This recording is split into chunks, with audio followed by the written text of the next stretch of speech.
Great Chicago Fire started the evening of Sunday, October 8, 1871, and burned until the morning of Tuesday, October 10th. It spread quickly to the north and east, crossing the river, and finally destroying an area of the city 4 miles long and 1 mile wide. The fire killed an estimated 300 people and left 100,000 people homeless. Roughly 1/3 of the city lay in ruins. Those who survived the Great Chicago Fire never forgot what they'd been through. The blaze produced countless tales of bravery and heroism, but the fire also changed the way that firefighters and public officials thought about fire safety. Lauren Tarshsis is the author of the I Survived series. One of her recent books is I Survived the Great Chicago Fire. She sat down with Casey Grant from the National Fire Protection Association to discuss one of the most famous fires in American history.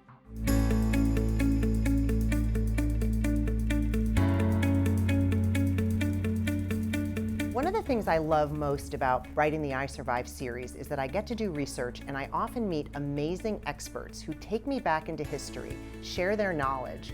And today I am so excited to be here with Casey Grant from the National Fire Protection Association. So how did the fire really start, Casey? In the case of the Great Chicago Fire, there was a lot of fanfare over Mrs. O'Leary's cow kicking over the lantern. The legend is that Mrs. O'Leary's cow in a barn kicked over a lantern and that caused the entire fire. And poor Mrs. O'Leary and her family had their lives ruined because of this. We do know that the fire started at that location, but how it started, the official cause of that fire is unknown. We do know there was a terrible drought. The entire city was made of wood. Not just the buildings, but sidewalks. Right. Sawdust was even used to try to help control the dust on the roads. It really created a very flammable situation. It was really a disaster waiting to happen.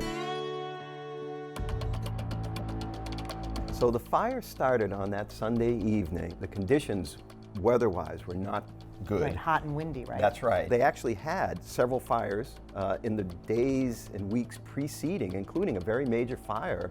I believe it was the day before. The day before, and it exhausted all of the firefighters. Absolutely. Yeah. By the time they were set up and really began to fight this fire, it had already gotten tremendous headway and was sweeping through the neighborhoods, and they were really outgunned from the very beginning. Right, because the firefighters at the time, of course, didn't have fancy fire engines and... Well, they had horse-drawn steamers using coal to run the pumps. It was a much different technology than what we have today.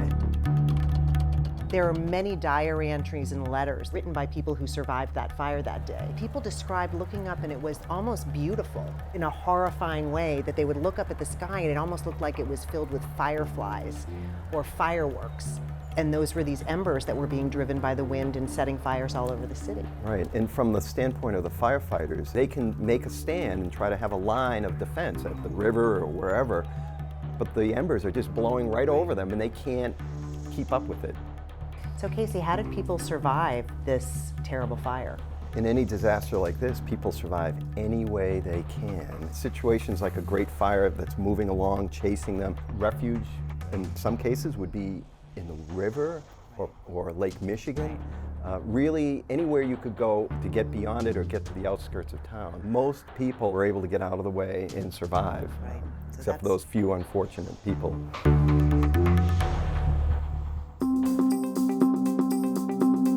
One of the reasons why we remember the Great Chicago Fire, why it is really the most famous fire in American history, is because of how it has changed the way we build cities. We build our cities today with fire protection in mind, and people don't even realize it. The width of streets are put in not only for convenience of vehicles and so forth, but as fire breaks. Right. They're natural fire breaks. The exterior of the buildings are much more fire resistant in terms of design. We want to keep fires confined to the building of origin if it does occur, and not spread from building to building to building like we've seen in some of these great fires. So tell me about Fire Prevention Week. Fire Prevention Week is celebrated every year in the beginning of October in recognition of the noteworthy disaster that happened in Chicago.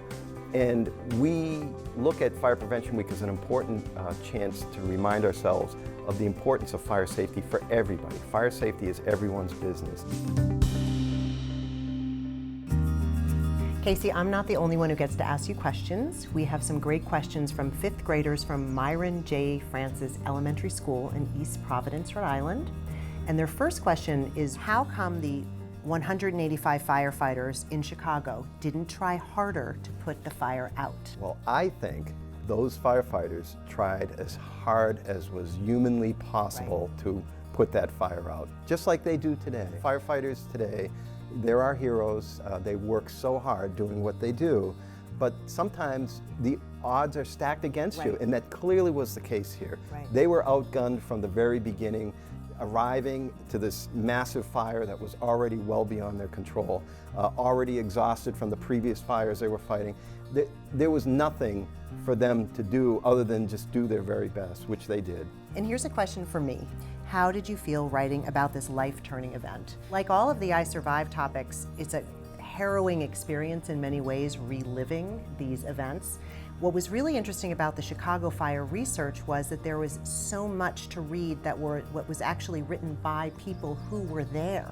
So reading letters and diaries and essays and articles written at the time, I actually had the feeling that I was being pulled back in time to the night of that fire. So it was a very powerful experience, and I felt a great connection to the people of Chicago after finishing this book.